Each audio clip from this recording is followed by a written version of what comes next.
Hey, thanks for joining us tonight. A suspect is dead and sheriff deputy is wounded after a gunfight this afternoon in Holt. WVUA's Matt McCoy was on the scene just after the incident happened and joins us now in the studio with more in our top story. Matt?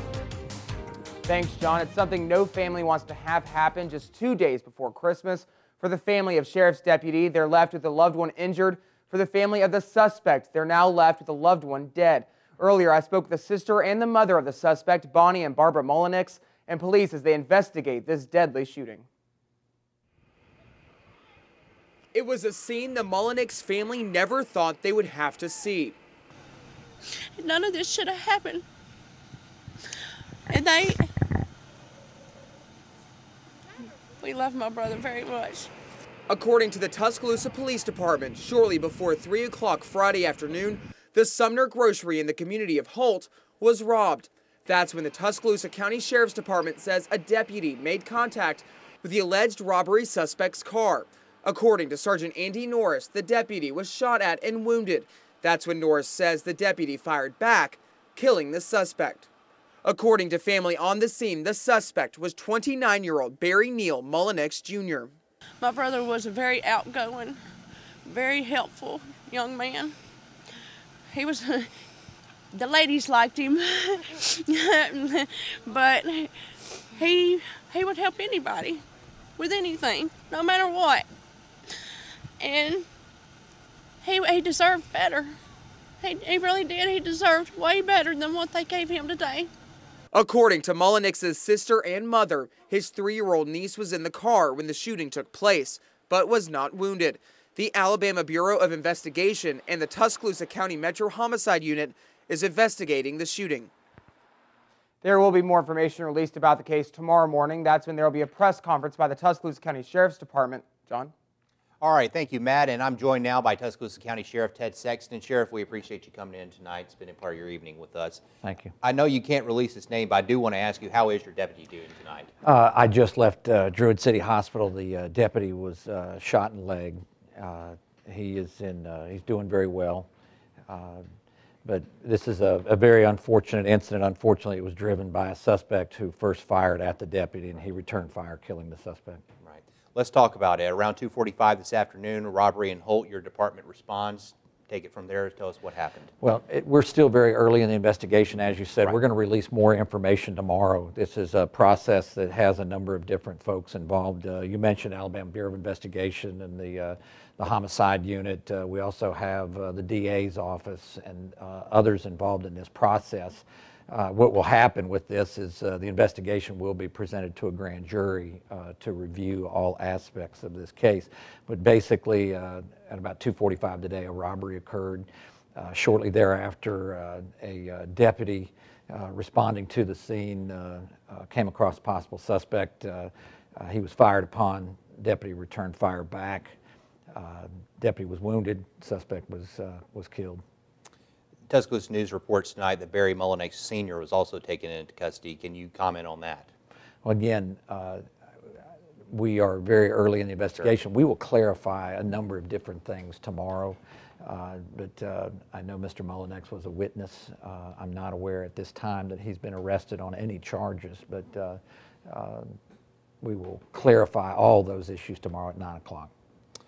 You were saying before we started the interview tonight that this is actually a very dangerous time of year right now for you guys. For law enforcement, the holidays are a very dangerous time. Domestic violence incidents normally go up. We're already seeing more suspects on the street with weapons, but just historically over the past number of years, nationwide, officer-involved shootings and actions taken against deputies by suspects normally increase. The Alabama Bureau of Investigation being involved, is that because this is an officer-involved shooting in this case? Is that Yes, standard procedure? It's standard procedure in an officer-involved shooting to bring in an outside agency. Not only, they have a parallel investigation going on by homicide, but the actual investigation is being led by the Alabama Bureau of Investigation, an independent agency, and those findings will be turned over to the Tuscaloosa County District Attorney's Office for presentation to the grand jury. Well, Sheriff Ted Sexton, we appreciate you coming in tonight. Glad to hear that your deputy is doing much better this evening, and certainly appreciate your time. Thank you, and our thoughts and prayers also go out to the victim's family, especially during this time of the year. Absolutely. Thank you very much, Sheriff. Thank you. Continuing tonight's Crime Watch, another developing story that we're working this evening. Alabama State troopers are asking for your help finding a vehicle they believe was involved in a deadly hit and run this morning. Now here's a look at the type of vehicle troopers are looking for. A 2000 to 2005 Ford F-150 that may have damage to the front grille and headlight, along with damage to the right rear tail lamp. Troopers say it happened in the southbound lanes of 2059 and mile marker 84 near the rest stop.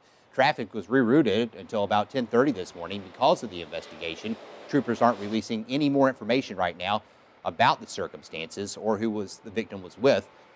Here's another look at the type of vehicle troopers believe was involved in the crash. If you have any information, you can dial star HP on your cell phone or call 205-553-5531.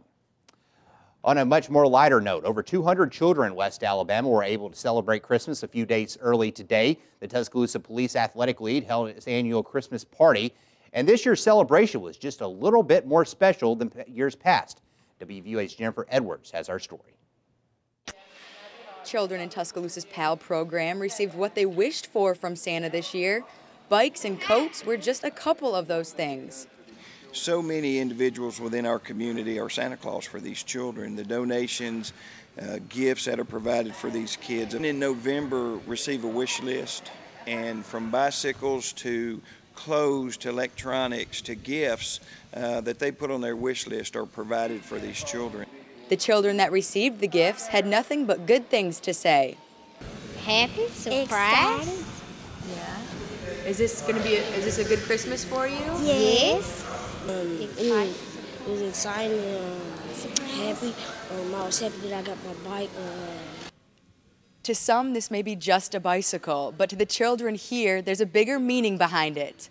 To be able to provide for 200 children, to be, happy and to have something for Christmas is very, very, very special. This year, with help from Walmart, PAL was also able to make Christmas brighter for the families of the PAL program kids. To be able to provide dinner for the families, that's something that we haven't had in the past that is really, really special for these parents. To not only do the children have Christmas, we can also, through the generous donations, be able to provide food for the families as well. Reporting in Tuscaloosa, Jennifer Edwards, WVUA News. And the Tuscaloosa PAL program has been around since 1988. Well, let's get an update on your Christmas Eve and Christmas Day forecast. For that, we bring in Daniel Sparkman, who's in tonight for Richard. Daniel.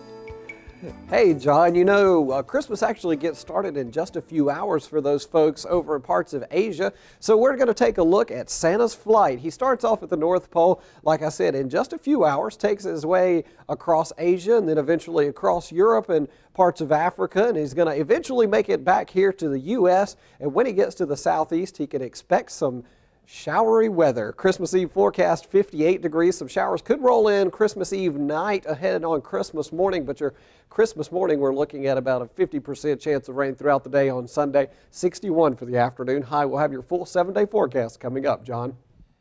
Daniel, thank you very much. Like you were alluding to, it is just 2 days until Christmas, which means we are just 2 hours until Christmas Eve. People all around West Alabama are getting into the Christmas spirit, including right here in Tuscaloosa, where an annual Christmas tradition is still alive. The East Tuscaloosa Community Soup Bowl held its Christmas dinner today at Hargrove Memorial United Methodist Church. The organization prepared 300 plates of food for the feast. However, food was not the main event.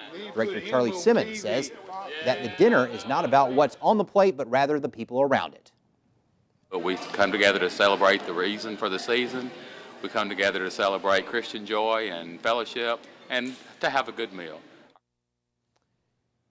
The East Tuscaloosa Community Soup Bowl is in need of donations. The items needed are non-perishable food items, preferably large cans, and they can also accept cash donations. If you would like to donate, you can contact Simmons at 205-553-4588 or email at etcsb2005@yahoo.com. Real Christmas trees are a favorite for many, but once the celebrations are over, what's the best way to dispose of it? This year, you can recycle. The city of Tuscaloosa says you can drop off your tree starting on Monday, December 26th. Officials say trees must be stripped of ornaments and decorations. They can be dropped off at the Bruno's parking lot off McFarland Boulevard. Live garland and wreaths can also be dropped off. However, artificial trees will not be accepted. And for those items that have to be thrown out, the city of Tuscaloosa has several trash drop-off locations on December 26th. They are Verner Elementary School, Oakdale Elementary School, Skyland Elementary, Paul W. Bryant High School, Arcadia Elementary, West Lawn Middle School, Maccabee Activity Center beside the VA Medical Center, and the city of Tuscaloosa's Fire and Logistics Center, which is in front of Bruno's. For more information on holiday drop-offs, visit Tuscaloosa.com. And be sure to tune in to WVUA tomorrow and Sunday for special holiday programming, including classic movies from the This TV network. Due to the special programming schedule, WVUA News at 10 will not be seen on Christmas Eve and Christmas Day, but will return with our regular scheduled newscast beginning on Monday, December 26th. And what a lot of Alabama fans want for Christmas is a victory in the BCS National Championship game, and Alabama's home team is headed to New Orleans starting January 4th. We'll bring you special coverage from the Big Easy. Join myself, Gary Harris, Lynn Brooks, Matt McCoy, along with several other faces that you see each and every day here on WVUA. That's only on WVUA TV, Alabama's home team.